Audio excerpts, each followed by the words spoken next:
When you're an underdog, you're forced to try things you would never otherwise have attempted.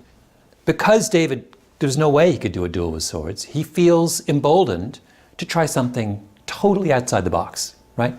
And that's a pattern that you see again and again with underdogs, that because they can't do the thing they are required to do, they look for alternate routes. Gladwell began writing about the successful strategies of underdogs after meeting an Indian-born software mogul named Vivek Ranadive. What interested Gladwell wasn't software, but how Ranadive coached his 12-year-old daughter's basketball team, seen here in white, even though Ranadive knew nothing about the game. Growing up in India, did you play basketball? I'd never actually touched a basketball in my life. Never touched one? Never touched one. When I went to coach my daughter's team, I had physically never touched a basketball.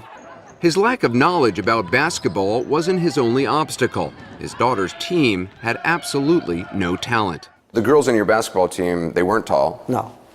Could they dribble? Couple of them. Could they shoot?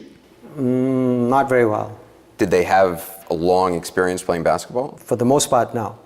So Ranadive relied on his mathematics talent and devised a computer algorithm that turned out to be a winning formula for his girls. The strategy forced the other team to turn over the ball. He says, look, we're not going to bother practicing shooting. It's pointless. We're not going to practice dribbling. I'm going to teach you to run around like this the entire game. And we're going to play the most maniacal defense known to man. And we're going to score by stealing the ball and shooting layups. That's it.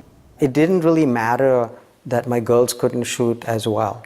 If I could get the ball under the basket, and if I could win the turnover battle, then I could win the game. Ranadive's girls played a never-ending full-court press. They won every regular season game. Your daughter's opponents, they just weren't used to playing basketball like this? No. In fact, their coaches were not used to playing that way. They didn't like it?